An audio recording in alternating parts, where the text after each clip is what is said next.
Girl, pull up a seat. No, for real. Stop what you're doing. Put that phone on silent and come get this tea because what I am about to tell you. Chile. It is a story for the ages. It's about family, it's about sacrifice, and it's about what happens when a good woman is pushed entirely too damn far. The devil works hard, but a mother with a broken heart and $1 billion in the bank, honey, she works harder. Now I want you to picture this, a big fancy boardroom on the 50th floor. The kind you see in the movies where they make deals that change the world. A long mahogany table so shiny you can see your whole future and all your regrets reflected in it. Floor-to-ceiling windows showing a panoramic view of the entire city skyline, like a kingdom spread out at your feet. Around this table are all these big-shot executives in their Tom Ford suits and their shiny Rolex watches, looking all important and fidgety. The air is thick with the smell of expensive cologne, old leather, and quiet desperation. And at the head of this table, in the big, cushy leather chair that cost more than my first car, is a young man. We'll call him Terrell. He's sharp, handsome, got that fresh out of an Ivy League school glow that just screams privilege. He's the new vice president of acquisitions, a title he says with a little too much pride, and he is feeling himself. You can just see the arrogance rolling off him in waves. Off.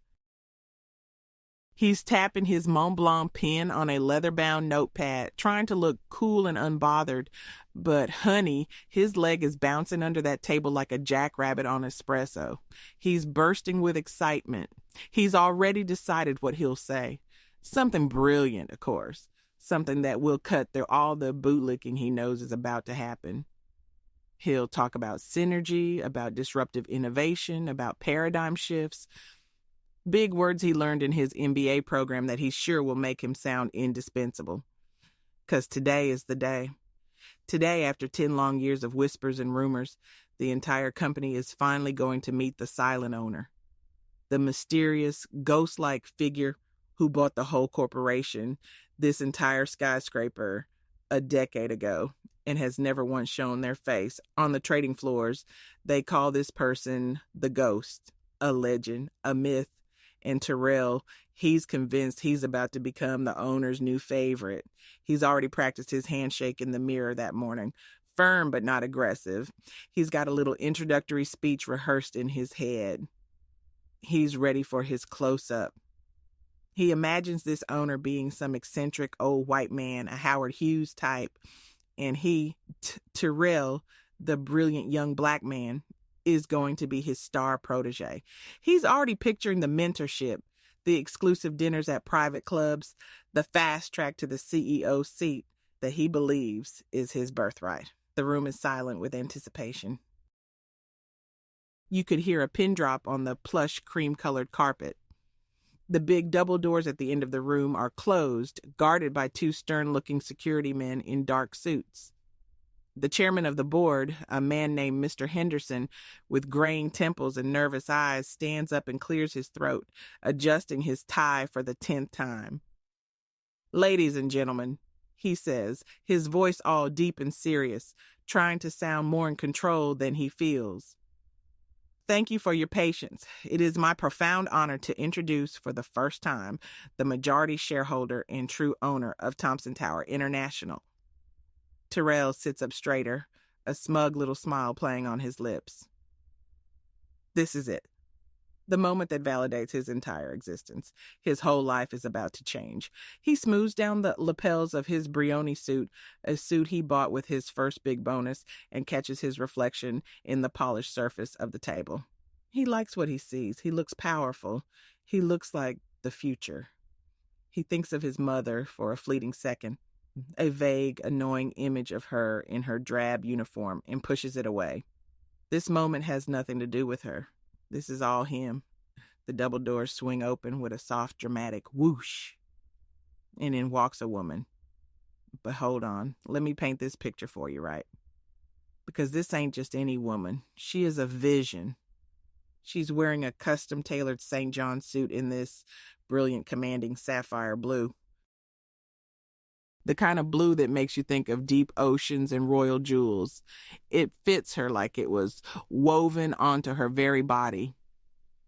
Around her neck is a diamond necklace, not some little delicate chain.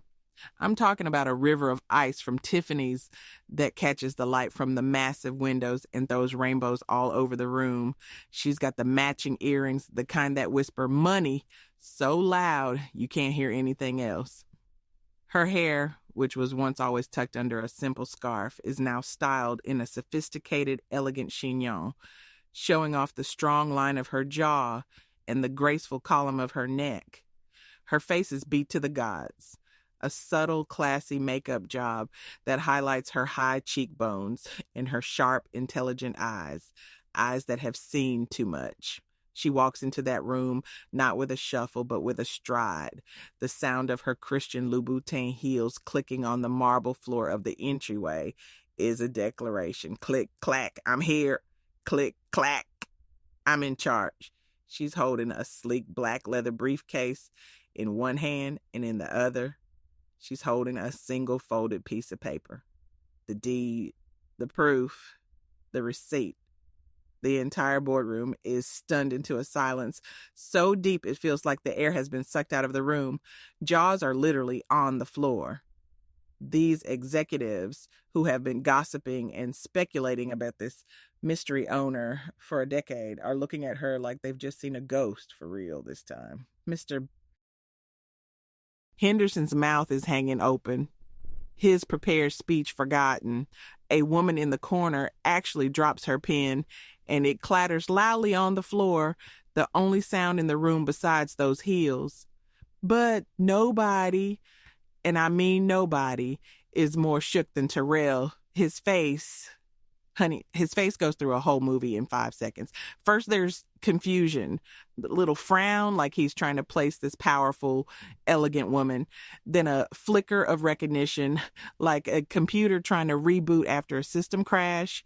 His brain is short-circuiting, trying to reconcile the woman in the power suit with the woman in the janitor's uniform. And then, the dawn and abject horror. The blood drains from his face. That bougie Ivy League tan just evaporates, leaving him a pasty, sickly gray. He looks like he's seen the devil himself walk in wearing designer shoes. His bouncing leg freezes mid-jiggle. The Mont Blanc pen slips from his suddenly slick fingers and rolls under the table. The woman doesn't look at anyone else. Her eyes, cold and hard as the diamonds around her neck, are locked right on him. She walks the entire length of that long table, her pace unhurried, deliberate. Every click of her heel on the floor is a hammer blow to Terrell's collapsing world. She walks all the way to the head of the table, right to that big empty chair. Her chair. The chairman, Mr. Henderson, scrambles to pull it out for her. She sits down, places her briefcase on the table with a soft final thud, and looks directly at Terrell. His mouth opens and closes like a fish gasping for air on a dock. He stutters, his voice a pathetic little squeak that gets lost in the cavernous room. Mom, now I know you're sitting there thinking, Auntie, hold on. What in the Samuel L. Jackson is going on? And that's why I told you to pull up a seat, because to understand the beautiful ice-cold justice of that moment, you have to understand how we got there. You have to understand about Mama Hattie. Let's rewind about 30 years. Hattie Thompson wasn't always a CEO in a sapphire suit. For most of her life, she was just Mama Hattie, a single mother in a small, drafty apartment with one big dream in her heart, her son, Terrell. From the moment that boy was born, he was her sun, her moon, and all her stars. His father was a sweet-talking pretty boy with a wandering eye who was long gone before Terrell could even walk, leaving Hattie with nothing but a broken heart, a stack of bills, and a beautiful baby boy to raise in a world that wasn't kind to women like her. And raise him, she did.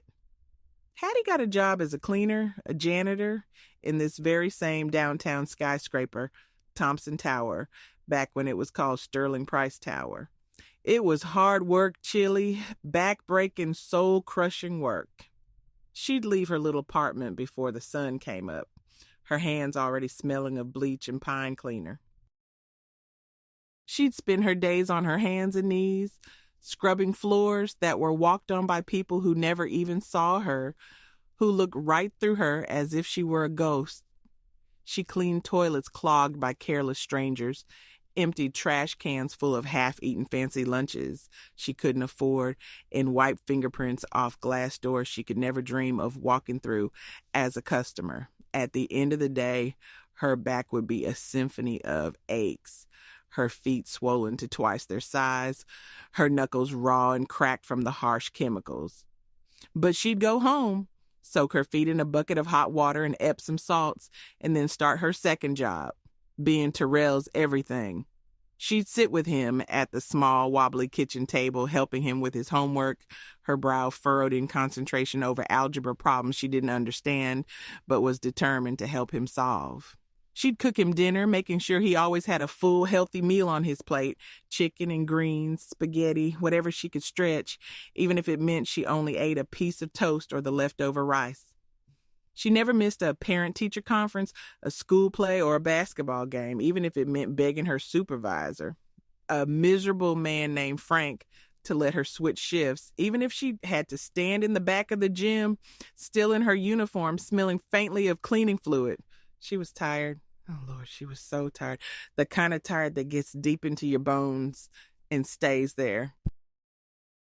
But every time she looked at Terrell, at his bright eyes and his quick smile, it was all worth it. He was a smart kid, a good kid, and he was her ticket. Not for her, but for him. He was going to have the life she never did. He was going to walk through those glass doors as a boss, not as the help. I remember one night, he must have been about 8 years old. She came home later than usual, utterly exhausted. A pipe had burst on the 34th floor, and she'd spent hours mopping up water. She sat down at the kitchen table and just put her head in her hands. Little Terrell came over, a serious look on his face, and put his small hand on her shoulder. He saw the cracks in her knuckles and the weariness in her eyes. "Mama," he said, his little voice full of conviction, "when I grow up, I'm going to be a big shot in a building just like the one you work in, and I'm going to buy you a big house with a garden full of roses, red ones, your favorite, and you'll never have to clean another toilet again. I promise." And she had pulled him into a hug, her heart swelling with a love so fierce it almost hurt, and she kissed his forehead. "I know you will, baby. You're going to do great things." Now, here's the part of the story most people didn't know. Here's the secret Hattie kept locked away, tighter than Fort Knox. Hattie wasn't just a janitor. Hattie was smart, street smart and book smart. Her own mother, before she passed, had left her a small inheritance. It wasn't much, just a few $1,000s tucked into an old Bible. Most people would have used it to pay off bills or buy a used car. But Hattie, she saw an opportunity. This was back in the early 90s, when the tech boom was just a whisper. On the advice of a kind old stockbroker whose office she used to clean late at night, a man named Mr. Abernathy, who always left her a little extra tip and a kind word, she invested that little bit of money. Mr. Abernathy had noticed her. He'd come back to his office late one night and found her not just cleaning, but reading the discarded Wall Street Journal from his trash can. Instead of being angry, he was intrigued. "Find anything interesting in there, Hattie?" he'd asked with a kind smile.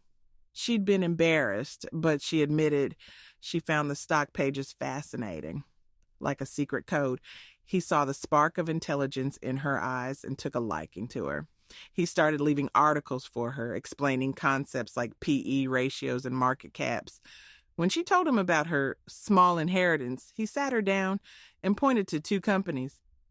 "These are a risk, Hattie," he'd said, "but I have a feeling about them." One was called Apple, another was called Microsoft. And honey, they took off like a rocket to the moon.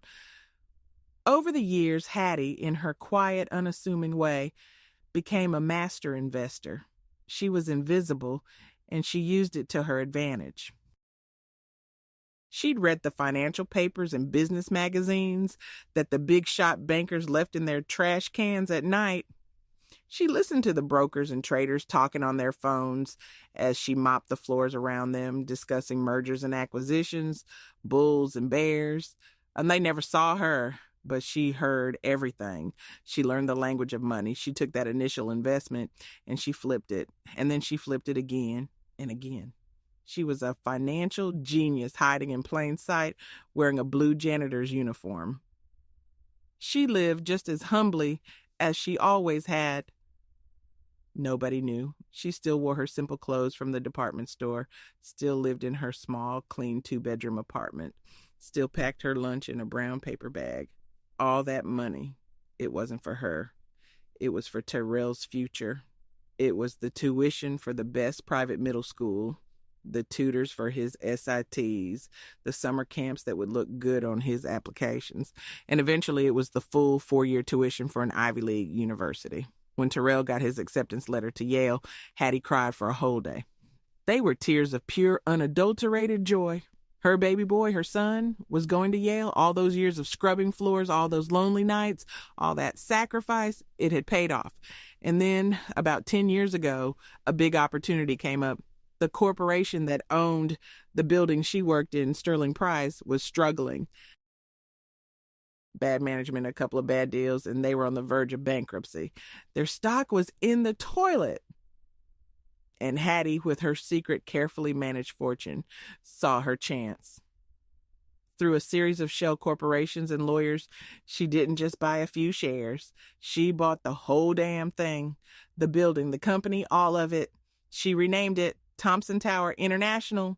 She became the silent owner, the ghost.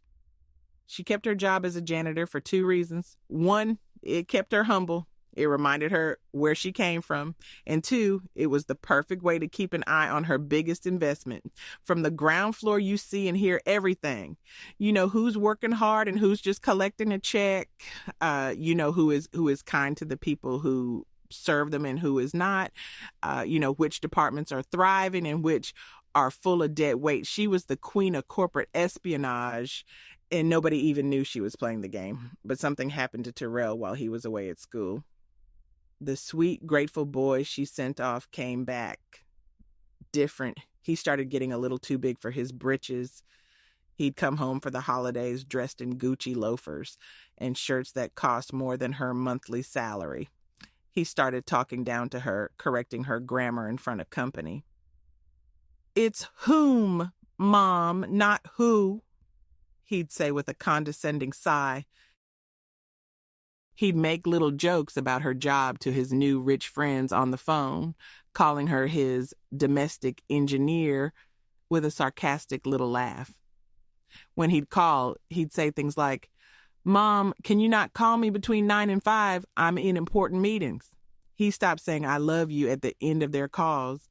The first time he visited with a college girlfriend, a blonde girl from Connecticut named Muffy, he introduced Hattie as my housekeeper. Hattie had just stood there, a plate of homemade cookies in her hands, her heart shattering into a million pieces while she forced a smile. She was no longer his beloved mama. She was becoming his embarrassing secret. It broke Hattie's heart, piece by piece, like a shattered mirror. But she told herself it was just a phase. He was young. He was trying to fit in with a new crowd. He'd come back to her. He'd remember the woman who sacrificed everything for him.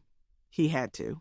After graduation, Terrell, with his fancy degree and even fancier attitude, got a job. A great job, as a junior executive at a major corporation. And where was this corporation located? You guessed it, Thompson Tower. The very building his mother secretly owned and still cleaned every single day. He'd been headhunted, not knowing that Hattie herself had flagged his impressive resume for HR, wanting to give him a chance to prove himself in her own company. It was her secret gift to him. When he told her the news, bursting with pride, Hattie felt a sickening mix of pride and dread in the pit of her stomach.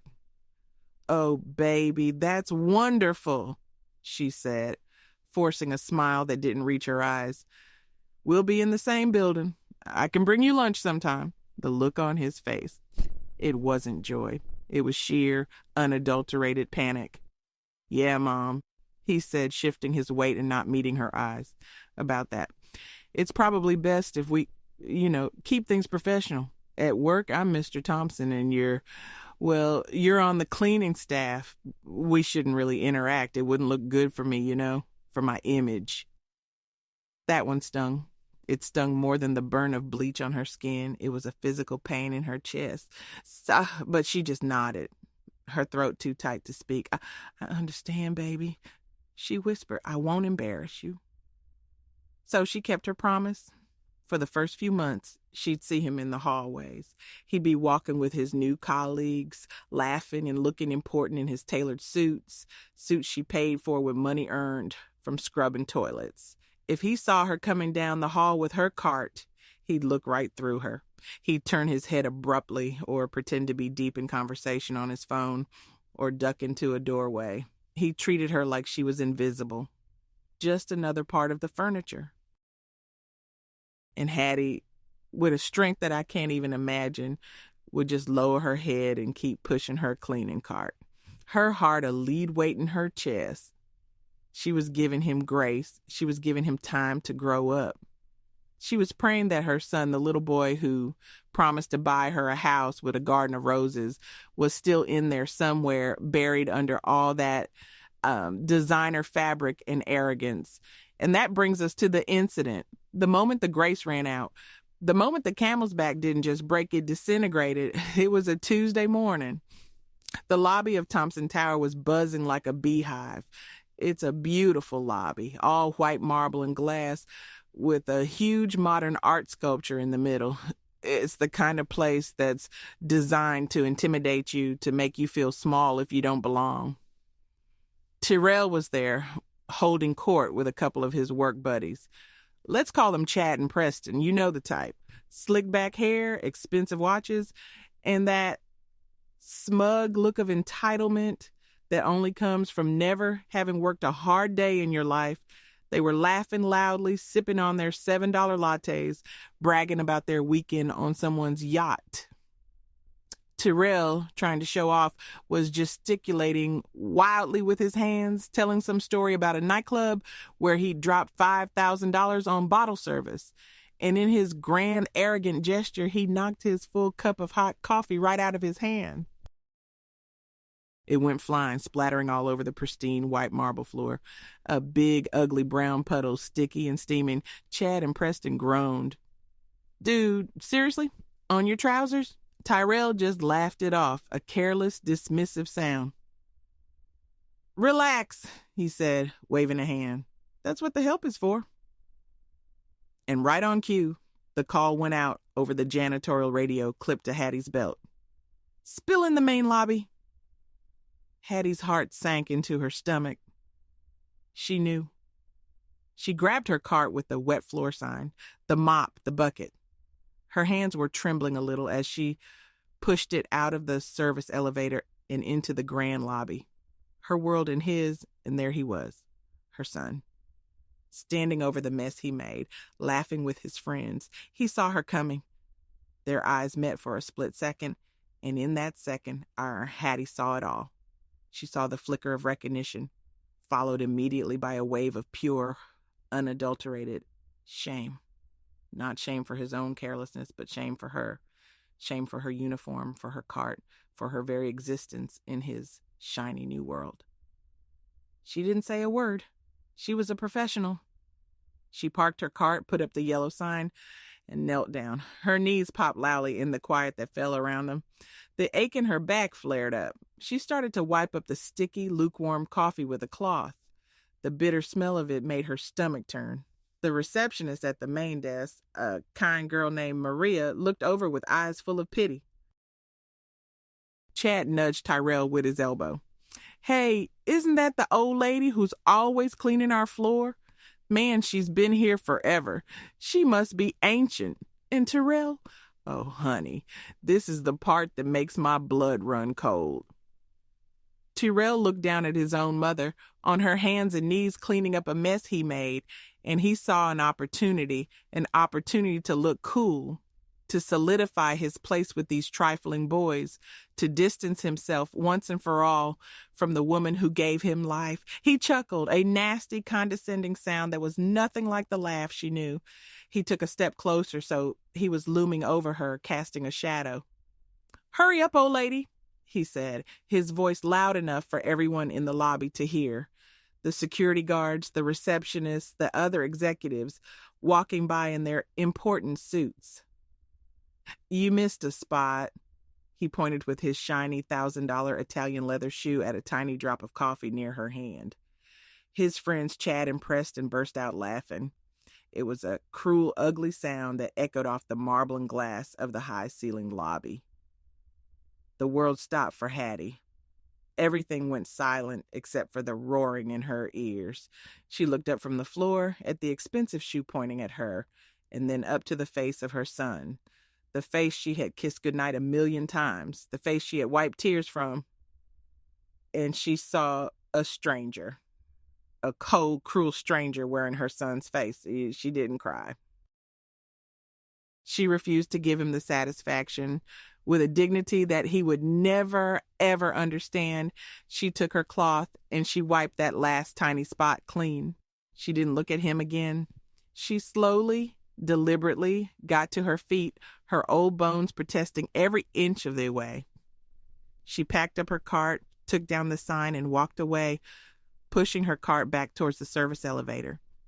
She could feel every single eye in that lobby on her back. She could still hear the faint echoes of their laughter. That night, Hattie went home. She walked into her small, quiet apartment. It was filled with pictures of Tyrell. Tyrell as a baby in a bathtub. Tyrell on his first day of school with a gap-toothed smile. Tyrell at his high school graduation looking so proud. Tyrell at his Yale graduation, standing there in his cap and gown, his arm around her. In that photo, she was wearing her best church dress and a smile so wide it looked like it might crack her face. She looked so proud, so hopeful. She walked over to that graduation picture. She looked at it for a long, long time. She traced the outline of her son's face with her finger. And for the first time that day, she let the tears fall. She cried. She wept. Not for the humiliation, not for the disrespect. She wept for the little boy she had lost, the sweet boy who had promised her a garden of roses. He was gone. And this new person, this cruel Mr. Thompson, had taken his place. She cried until there were no tears left. And then something inside her shifted. The heartbreak, the sorrow, it began to cool. And it hardened into something else, something solid, something powerful. Resolve, the kind of resolve forged in fire and betrayal. Hattie wiped her eyes with the back of her hand.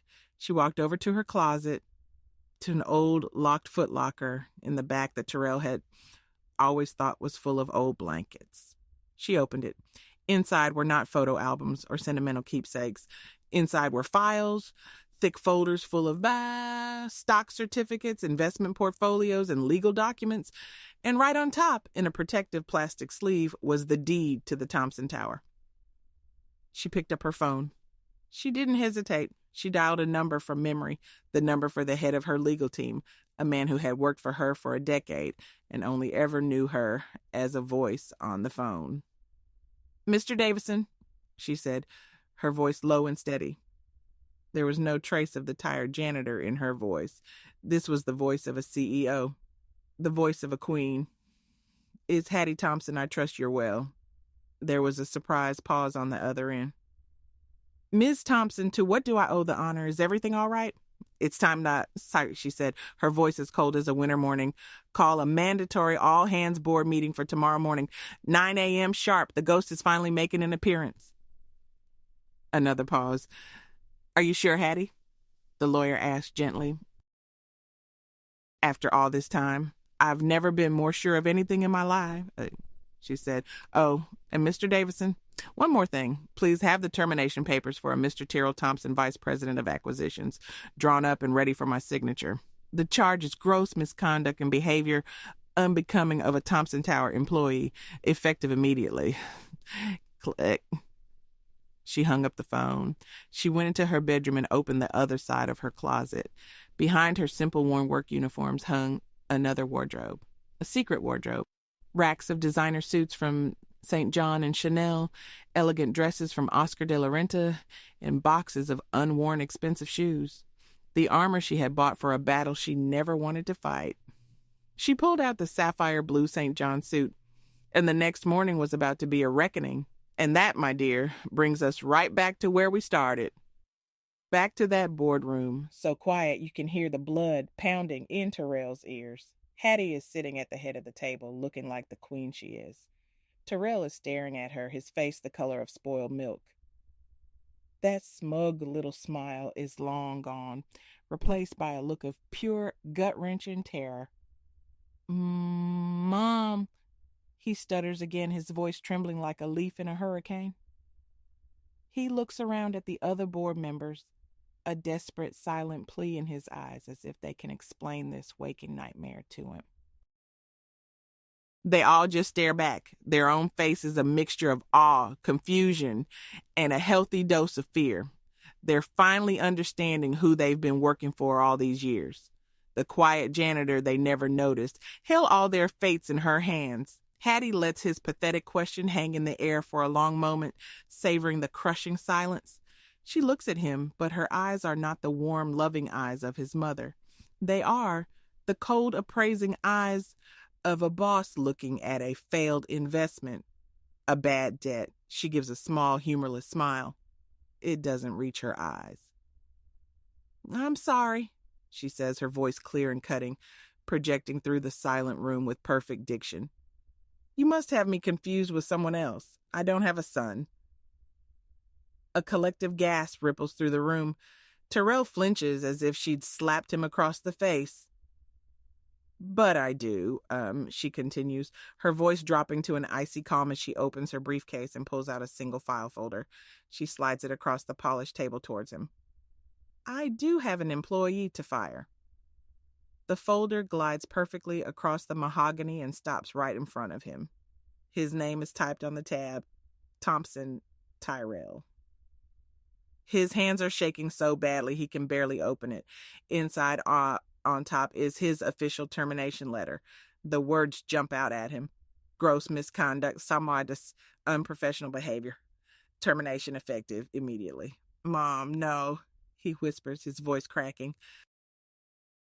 The arrogance is completely gone, replaced by the panicked whining of a child caught with his hand in the cookie jar. Mom, please, it was a joke. I didn't mean it. I'm sorry. Please. He starts to get up from his chair to come around the table, to fall on his knees and beg. But Hattie just raises one perfectly manicured hand, a silent, powerful gesture that stops him dead in his tracks. First, she says, her voice dangerously quiet, you will address me as Miss Thompson. You have lost the privilege of calling me anything else in this building or outside of it. Second, it wasn't a joke. It was a choice. You chose to humiliate a woman who was cleaning up your mess. You chose to get a cheap laugh at the expense of a service worker's dignity. What you didn't know, she says, leaning forward slightly, her eyes boring into his, is that you were standing in my lobby, in my building, on my marble floors, disrespecting the woman who owns it all, and who, until 30 seconds ago, was your mother. She leans back in her chair, the picture of calm authority. Your behavior yesterday was not just embarrassing, it was a liability. It goes against the core values of this company, a culture of respect, hard work, and humility, values you clearly know nothing about, values I built my life and this company on. She looks past him towards the door where the two security guards are now standing at attention. Security. The two large men step forward without a word. Tyrell's face crumples. Real desperate tears are streaming down his face now, spotting his silk tie. No, please. Mom, I love you. I'm sorry. I'm so sorry. Don't do this to me. Hattie looks at him one last time, her face a mask of stone, her heart walled off with 30 years of sacrifice and one final fatal betrayal. The little boy I love would never have done what you did. He promised me a garden. You pointed at a spot on the floor. I don't know who you are. Now get out of my building. The finality in her voice is absolute. The security guards take him by each arm. He's sobbing now, a pathetic, broken mess, his cries echoing in the silent boardroom. You can't do this. I'm your son. I'm your son, he wails as they drag him out. The heavy doors click shut behind him, plunging the room back into a stunned silence. Hattie sits there, poised and calm, as if she just finished reading a weather report. She takes a slow, deep breath in and out. She looks around at the stunned, pale faces of her board members. Well, she says, her voice crisp and all business, now that we've taken out the trash, shall we get to work? And just like that, Mama Hattie the janitor was gone forever. And Ms. Hattie Thompson the CEO had arrived, but the story doesn't end there, honey. Oh no. A woman like Hattie doesn't just do things halfway. The revenge wasn't just in the firing, it was in the aftermath. Tyrell was escorted out of the building, his box of personal effects, a stupid motivational poster, and a picture of himself carried behind him by a guard. He wasn't even allowed to go back to his own office. He stood on the sidewalk in his fancy suit, now rumpled, his face stained with tears as the city bustled around him, nobody giving him a second glance. He tried to call her, but his number was already blocked. He went to her apartment that evening, but the locks had been changed. A note on the door simply said, "Mail will be forwarded." He was cut off completely and utterly. The next day, Hattie's lawyer delivered a new package to him at the cheap motel he was staying in. It was her revised will and testament. His name was gone, erased. He was disinherited. The fortune he never even knew she had, the multi-billion-dollar empire he was supposed to inherit, was no longer his. He had traded a kingdom for a cheap laugh with his trifling friends. His friends, Chad and Preston, stopped taking his calls the second they heard he was fired. And what about his job? That coveted vice president position? Well, Hattie had been watching everyone in that building for years. She knew who the real workers were. There was a young woman, an intern from the mailroom named Keisha. She came from a background just like Hattie's. She was smart, ambitious, and kind. Hattie had seen her stay late every night, working hard, trying to learn. She'd seen Keisha hold the door open for the cleaning staff, learn their names, ask them how their day was. She had seen her buy a hot coffee for a security guard on a cold morning. She had respect. She had character. The day after Terrell was fired, Hattie called Keisha up to the penthouse office, the corner office that used to be the chairman's, but was now Hattie's. Keisha walked in, her hands trembling, thinking she was in trouble. She saw Hattie sitting behind the huge desk, that sapphire suit replaced by an equally powerful cream-colored Chanel. "Miss Thompson," Keisha said, her voice a small whisper, "you wanted to see me?" Hattie smiled, a real warm smile, the kind of smile she used to give Terrell. "Yes, Keisha, come in. Sit down." She then told Keisha the whole story. Not the personal parts, but the professional ones, about hard work, respect, and opportunity. And at the end, she slid a contract across the desk. "The vice president of acquisitions position is open," Hattie said. "It comes with a steep learning curve, but it also comes with a mentor who will be with you every step of the way. The job is yours, if you want it." Keisha just stared, tears welling up in her eyes, tears of shock and gratitude. She had been given the opportunity of a lifetime, not because of who she knew, but because of who she was. And that, my sweet niece, is how it's done. Hattie didn't just get revenge, she got justice. She cut out the poison that had grown in her own family and replaced it with potential. She built her empire on the foundation of her own hard work, and she was not about to let an ungrateful, arrogant child tear it down. So let this be a lesson. Never ever look down on the people who are cleaning the floors, serving the food, or doing the hard, unseen jobs. You have no idea who they are, what battles they're fighting, or what secrets they're keeping. And for God's sake, you never ever disrespect your mother, because you might just find out that the old lady you're talking down to owns the very ground you're standing on. Karma, honey, always comes to collect. And sometimes she comes dressed in a $5,000 suit, holding your walking papers.